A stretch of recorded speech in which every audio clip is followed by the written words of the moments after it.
I have one comment about the clarity part. I want to give an example of how this is not working. So I know this company, and in this company, they create very complex things. So they create complex presentations with lots of graphs and arrows and stuff that are really difficult to understand, and complex policies that everybody is supposed to read, but nobody really understands it. And then what happens is that everybody was thinking, like at the beginning when I just saw this, I thought, oh, okay, I guess I am the stupid person here, because how can it be everybody understand it and only I don't understand? This is what goes into my mind. But then with time, I understood that nobody reads it and nobody understands it. And what happens is that afterwards, people work misaligned because they didn't understand the instructions. So I think clarity, and this is a point that really resonated with me when you said to look at the very tiniest points, yes, and to like dig deeper and deeper into the very tiniest points. And for me also as a trainer, I always like to keep my trainings, even if they are on very complex topics, to keep them very simple, very straightforward. I think this is my gift, to simplify complex topics so that everybody will understand it. And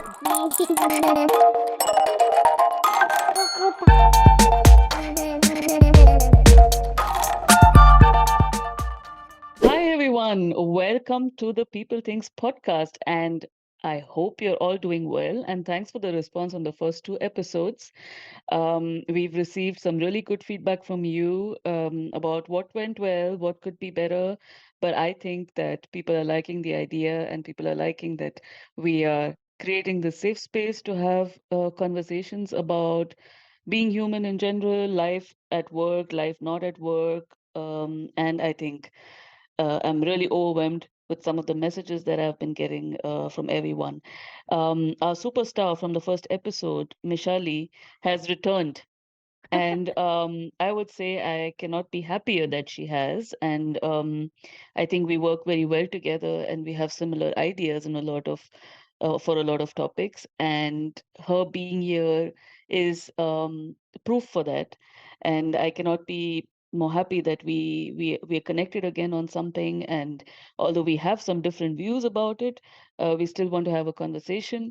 And yeah, so welcome, Michali. thank you for having me, Priya. I think I can continue talking to you, I think, in personal life as well, like for hours, because we have some really nice, deep, insightful discussions and work experience also. We're a little bit similar. Our like not exact journeys, but also what we've done in the past when it comes to people and culture. So yeah, I'm thrilled that you're here. So what do we do now? What do we do now? How do I start this off? I don't know.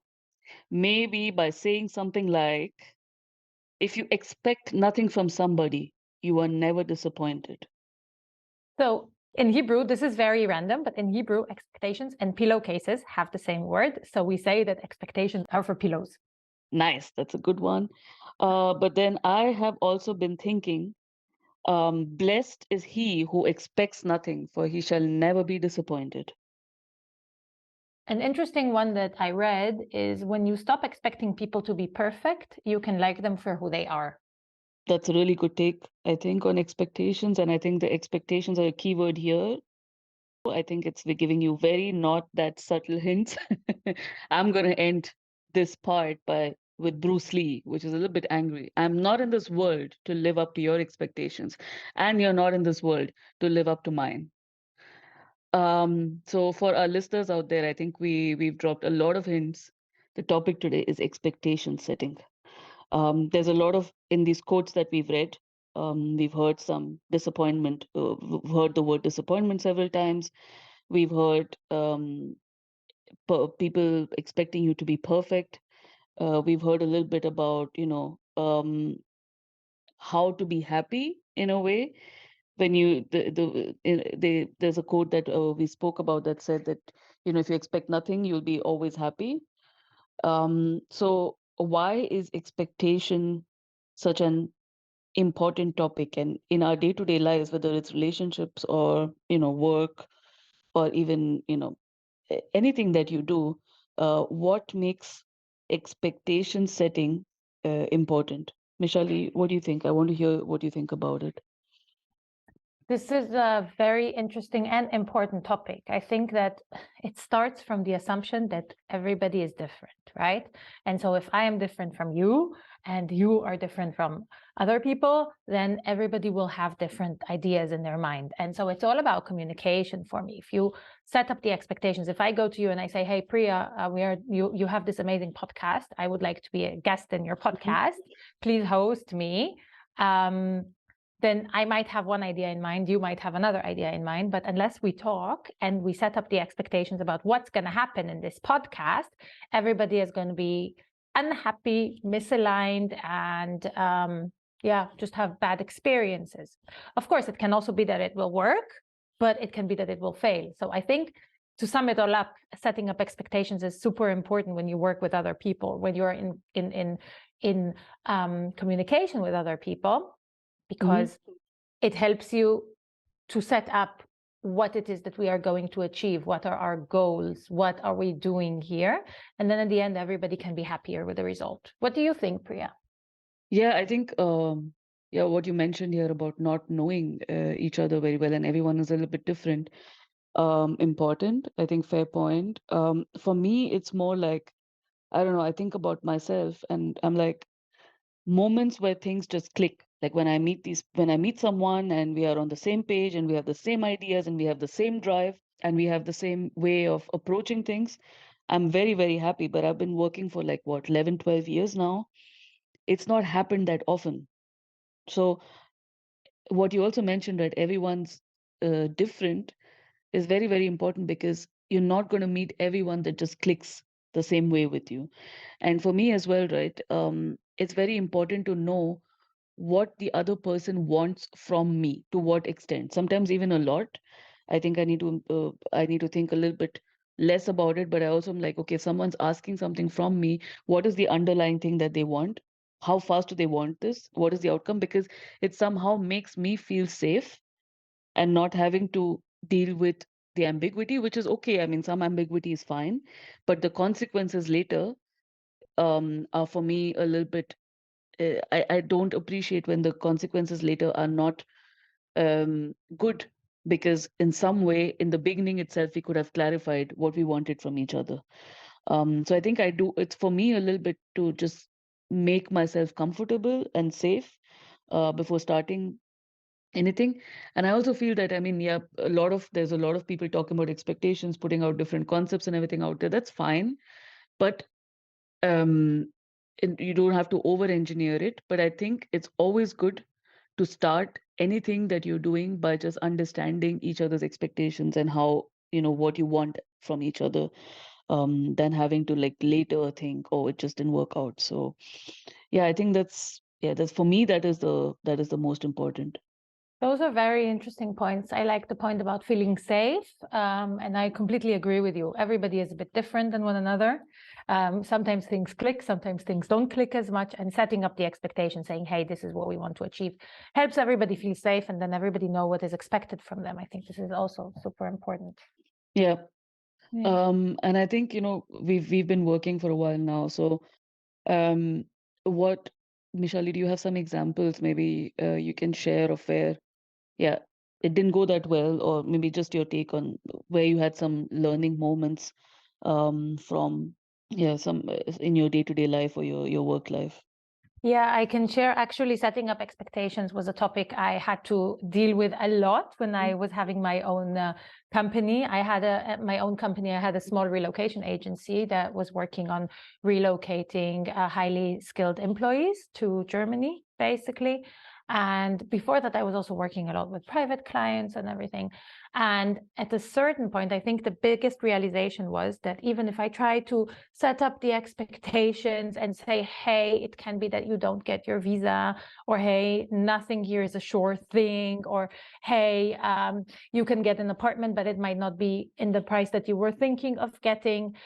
It took me a long time to understand that basically the gap here is that people were buying the promise that it's going to be okay. Yeah. Okay. So I was selling the service of explaining the system, accompanying them in their relocation, helping them with their visa, and so on and so on. But they were buying the promise that it's going to be okay and that they're going to have everything they need in order to be set up for success, which is something I cannot promise them. So that sometimes created a friction. And then I have a specific example for that was when I was way younger. It was like 7 or 8 years ago. It was a long time ago, that I was accompanying this couple who came to live in Germany. And she needed a visa.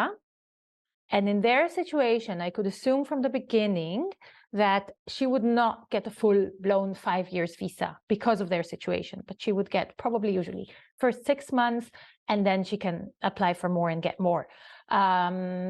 And I said that to them when we started working. I said it to them once, but then I didn't repeat it throughout the entire process of working towards getting the visa. And then when we were in the immigration office, she came with the expectation that everything is going to be okay and that she's going to get the full-blown 5-year visa, because also until that moment of the visa, we were doing a lot of other things and everything worked out just fine. Whereas that didn't happen. Yeah. So we got into the appointment and the caseworker was looking at their documents and everything. And she was like, okay, I cannot give you a full-blown 5-year visa. You need to get a 6-month visa to begin with. And she was shocked. She was really not expecting that. I was trying to fight for her and to like maybe get a better deal. That didn't work out. She left the office crying with her 6 months visa. And then, of course, she was really not happy and thinking I was not doing a good enough job. Yeah. My biggest takeaway from this case is to always set up expectations. And this is something that I was also overdoing, maybe also on the expense of my mental health, but I was overdoing it after that to basically make sure that everybody know that there is no 5-year visa for them in such situations. So that's basically my take from this. It gave me a very, very important lesson, a very important learning here, that actually really it accompanies me until today in what I do and when I work on immigration topics or when I work on relocation in general. So that's my take. It has more to do with entrepreneurship and service providing. Yeah. Do you have any examples, Priya? Did you have any experience with the topic? Sure, I'll dive into that in a bit, but also like what you mentioned, right, with your case, I think for me, from when I hear that, the takeaway is also that you mentioned it once, but sometimes also we feel that it's not that comfortable telling someone the harsh reality, right? We want to keep the people around us happy. We want to keep the customers always happy. But I think with the task like relocation, um, telling also the harsh truth sometimes, even though it's something that they don't want to hear, um, in the beginning itself, can be very helpful. And I have heard this, for example, also with house hunting in Berlin. It's just one of the most difficult tasks ever, right? And I read somewhere that Germany is one of the most difficult places to relocate to. I don't know if that article has a lot of factual validity to it. I just saw the headline, but healthcare system and so on. It's not um, extremely bad, but it's something that needs getting used to. And what I also liked with you, Michali, when we spoke, and when we worked together, also that I spoke with some of the people that were relocated by you, were like you were very, very clear. This is what you should expect when you come. And even it's not the most, might get someone a little bit worried. It might also get them actually getting used to what the life is going to be like.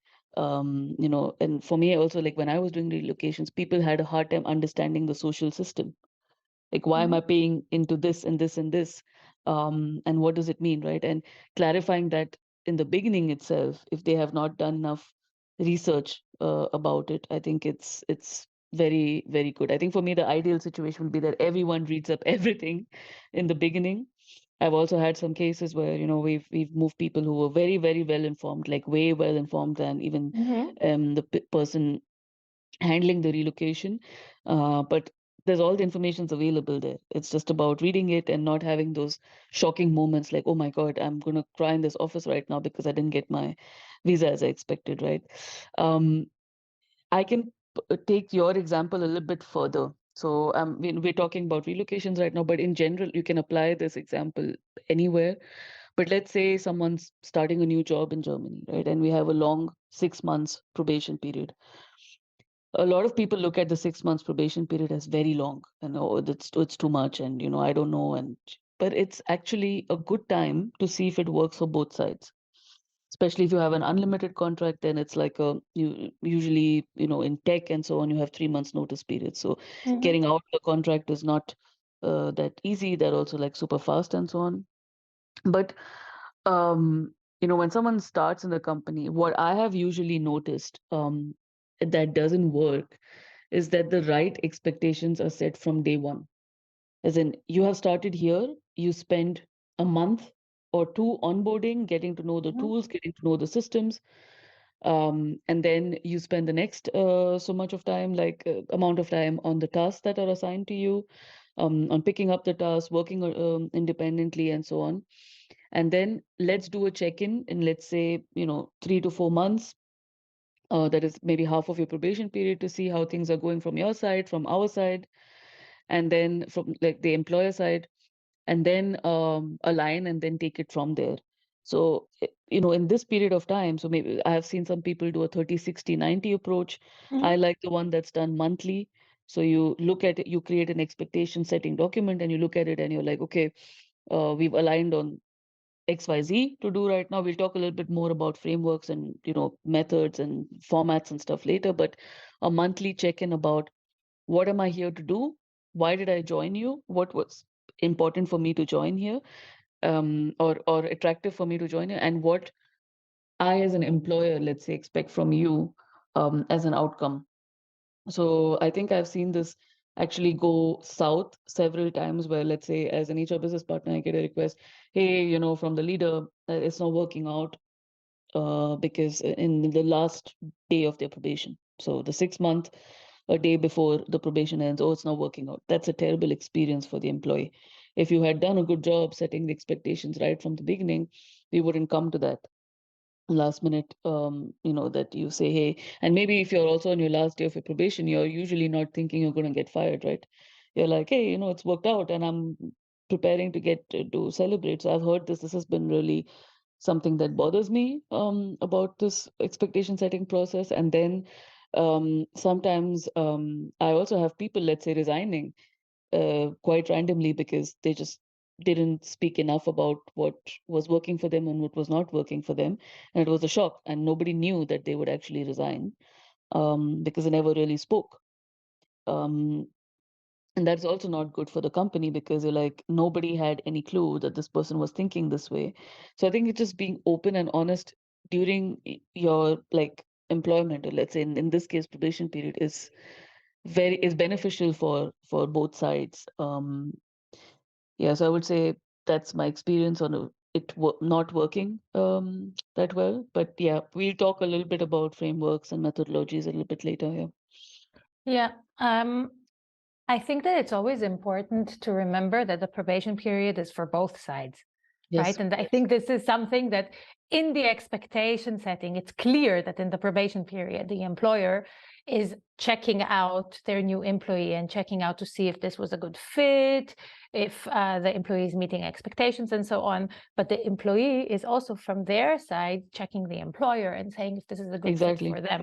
And I think that in this case, the expectation setting is very important for both sides. It's important for the employer to set up the expectations so that the employee knows what they have to live up to. They know what they have to do, what they have to achieve. But it's also very important for the employee that the expectations are set, that everything is organized so that they know what they have to do and they know if they want to do it, if they're up for it or not. So I think it's important Exactly. for both sides. And another thing that really resonated with me is that you said that sometimes it's really hard to set up expectations because we want to be nice to the people and we want to make people feel good.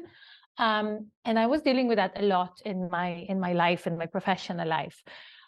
My main takeaway, which I would like to share with you, is that we are not doing people any favors by not telling them the truth. We are Exactly. not doing people any favor by not giving them constructive feedback, by not pointing out development areas. And if we go back to the relocation part, by not telling them what they have to expect when they arrive. We're not doing them any Exactly. favors. And then one sentence that I used to say, because it happened to me in many cases, that like I could see that telling people the truth is something that they didn't want to hear.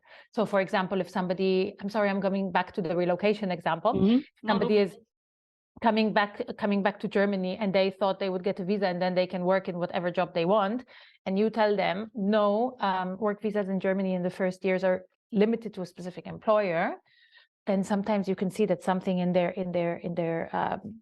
expectations break, and sometimes they stop listening at a certain point. And then in this case, I was saying a sentence that was really helping. That was, I'm sorry that I have to tell you the truth. I know that it's not what you want to hear, but it's my job to tell you what this is going to be like. And then once you said this sentence to people, then all of a sudden, because this is something that they, again, don't expect to hear, they open up like this and they go like, oh, no, of course, yeah, you have to tell me the truth. Yeah, I understand. This is what it's going to be like. So sometimes giving those super radically honest sentences or feedback can help in this process of setting up expectations. I think this candor is super important, right? And also like what you mentioned, like a lot of times, a lot of these things, like for example, with relocation, it's got nothing to do with us. It's how the system is designed. And you have to make that clear, right? Separate the problem from the person. You can take it out on me, but I'm not going to be able to, change it just for you. But I also think like, with the relocation cases, what I have noticed is I had one case where a person, after we moved from a different country, started in Germany, had a 6 months probation, but setting up your life in a different country is so hard. So you're like looking for a flat, you're getting your kids into Kita, you're doing all of that. Plus you have the 6 months probation period to prove yourself. And I had two people that I spoke with from two different teams. And this one person was like, yeah, I'm doing fine and everything. And I have meetings with my manager every week, and they were actually helping me also because they understand the process, and they know how Germany is, and were supporting me, but also like very clarifying from me what is needed. Like I had some flexibility, but it helped me to feel better, that I knew what I exactly had to do. And as by setting expectations doesn't mean that you tell someone exactly point to point what needs to happen, because then you will lose your people will not be creative anymore. Then you'd rather do the task on your own, but actually saying what the outcome we want or probable outcome should be. So you give people enough leg room as well. But on the other case, I had someone whose mental health got severely affected because they moved. They had no clarity about the scope of what they had to do. Plus, they had all the stuff to do with the Kita, with the looking for accommodation, and all of that. And for them, they told me this in their words: I am very stressed, Priya, because I can't deal with the ambiguity. I don't know if I will make it through probation. Maybe I'll find a house, maybe I'll not find a house. It's just too much for me. And I feel that I haven't been supported. And I asked them also, like, what could have been the best things that, from an employer perspective, that could be done for you? And they were like, I hoped that there were clear expectations from my role on what I needed to do. And I think in a lot of startups also, and a lot of smaller companies, we hire people quite fast, right? But we don't know exactly what we're going to leverage them for. But we don't understand how it's affecting them, especially if we've moved them from different places, that they have to continuously prove themselves. And thinking that every day you go to bed thinking, I don't know whether I've done a good job or not, is the worst feeling anyone can have, right? So that again, I think is something to just call out there, to our listeners. Yeah. I think at the end, it's a lot about communication and giving feedback, because if you are going to bed thinking, I don't know if I did a good job or not, which is a terrible experience. And I know because this also happened to me personally, in a job that I had, that I didn't know if I was doing a good job or not, because nobody gave me feedback. Then at the end, it's counterproductive because you just don't know. So how can you prosper and be happy in this job? So I think it's a lot at the end about communication and giving feedback. We come back to the same topics. Exactly. I mean, it's a full circle, right? But I also think like knowing that you've done a good job or not. And I've heard some managers also say, oh, this person's very needy. I need to keep telling them that they're doing okay and so on. Put yourself in the person's shoes. Like sometimes even you have probably been needy. People need a lot more reassurance when they're new. in a company when they're onboarding, because they really, really need to know if they're going on the right track or not. And I think if somebody keeps asking you that, I don't know if I'm doing well, is it going well, is there any feedback, you as a leader also need to evaluate if you've actually done a good job in setting them up for success, because it's Very not true. probably them that's the problem, it's probably you. you know so yeah, I think this is a good conversation so far, but let's talk about some tangible stuff that's worked for us, for our audience right now. So Michelle, you had something Very you good. wanted to share with your some frameworks that you're using. Yes, as a leader. So now we can talk about me as a leader and not me as Yes, a sure, relocation agent. But sure. as a leader, I always think that it's important to set up goals so that everybody in the team knows Mm, what they need to do. Um, for us, it's extremely important because I work in global mobility. That's my field. And usually nobody in the company really knows what we do. This happens in all companies that I know, that global mobility is such a new topic in the tech industry that nobody really knows. And it's our job to let all our stakeholders know who we are and what we can do. I like to use the OKR methodology for this, which is kind of standard in tech. okay. And the way we do it is that in the end of every quarter, we go and we plan the new quarter. Yeah. So we set up the OKRs based on our vision and the goals for our team. Mm, We set up our OKRs and we set up really measurable. It's really important that the things will be measurable key results that we are aiming for. And here, the way I like to do it, I like to brainstorm with the team and hear not just from me, as a leader, yeah. as in like, what do I want to do? But I like to hear from the team what they want to do, how Want to they do. see the next quarters, what are their priorities, and then we mix them into the OKRs of the team. I also like Yeah. to work with personal OKRs so that every person in the team will have their personal things that they need to work on so that they can have that orientation. And then it's very important that those OKRs don't just stay on paper. We revisit them in the middle of the quarter to see where are we standing and what changed, because of course the OKRs are not the only thing that we work on. And then we revisit them at the end of the quarter to see, okay, what did we achieve? What did we not achieve? What are we taking with us to the next quarters? And then we start the process again new.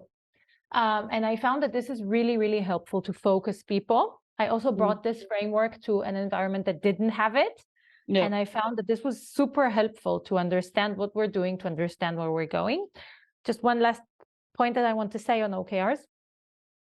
It's also very important to know that the OKRs are there for orientation. So they are orienting us into a certain direction.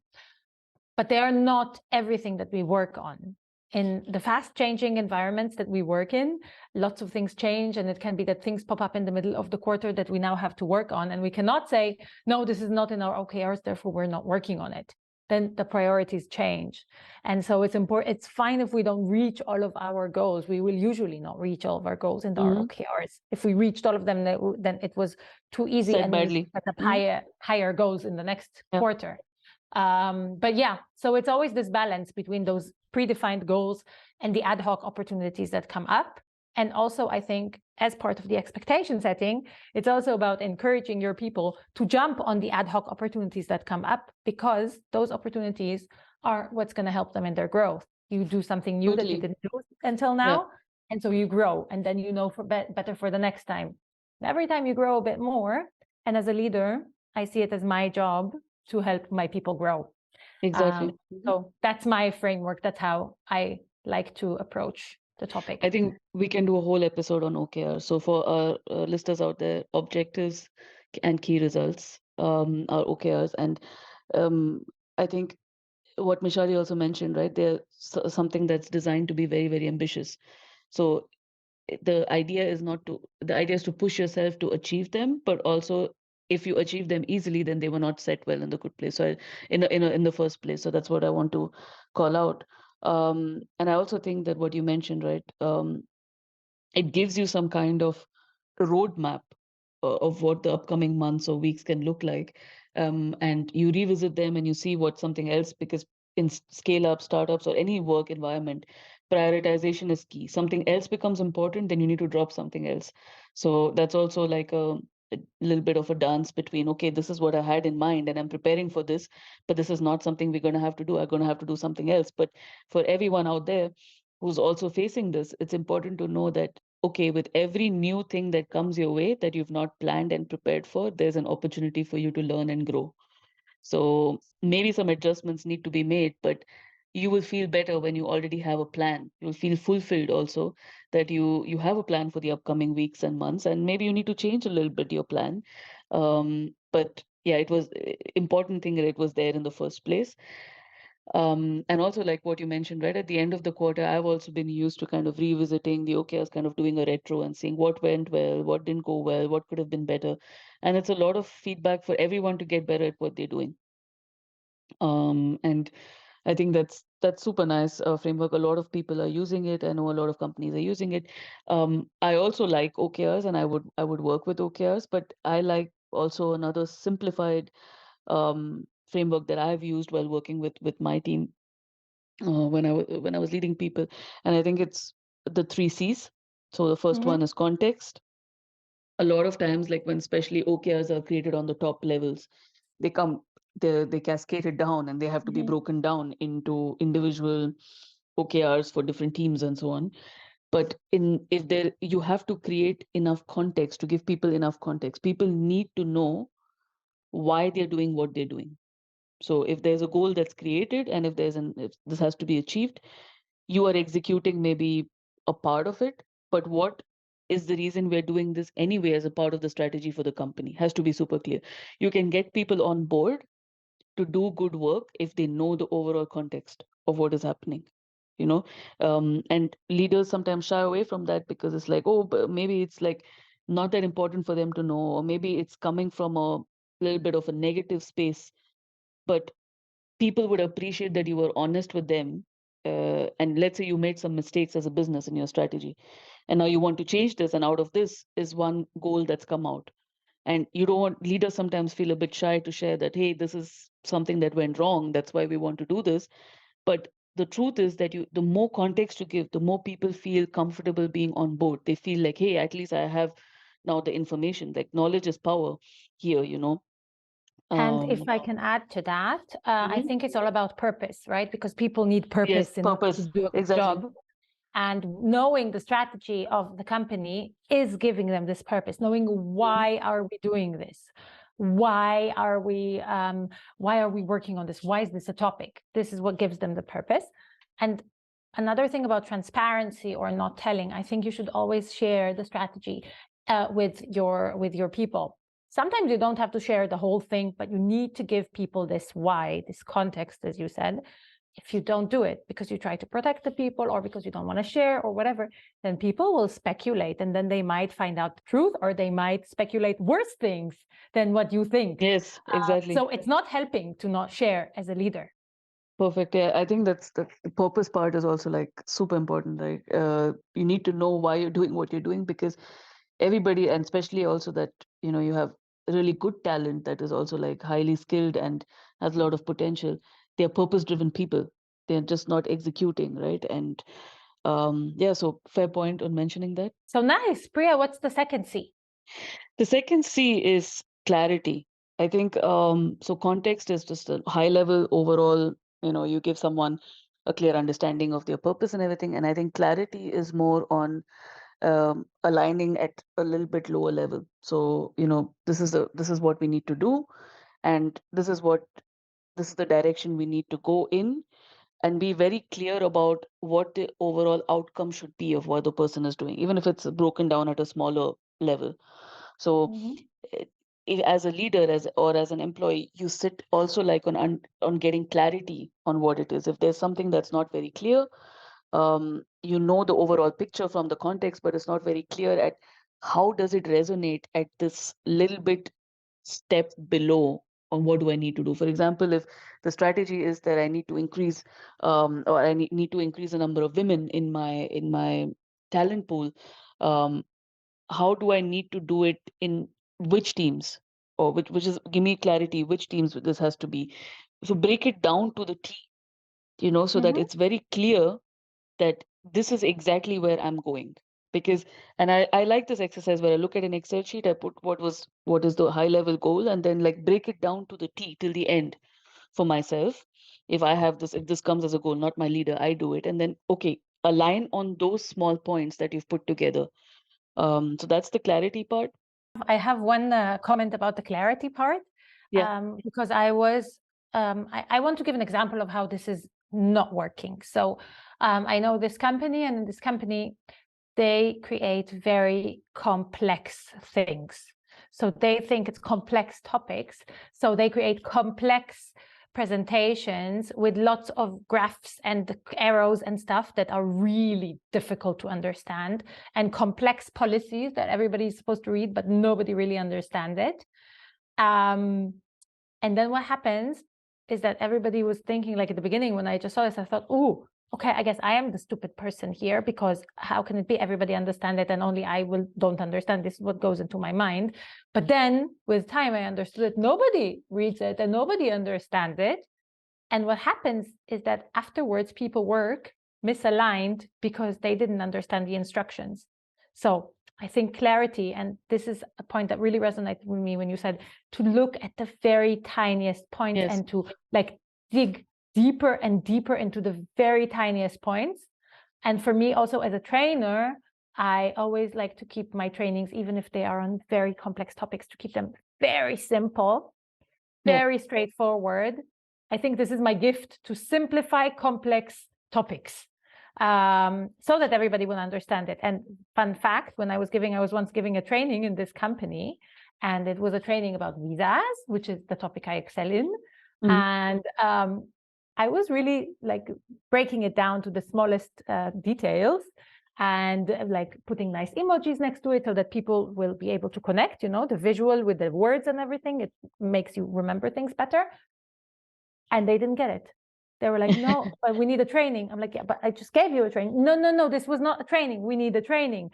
And at the beginning I was insulted. And then I thought, okay, they were expecting complex slides with lots of arrows in them, and not my very lean slides with the cute emojis to explain visas.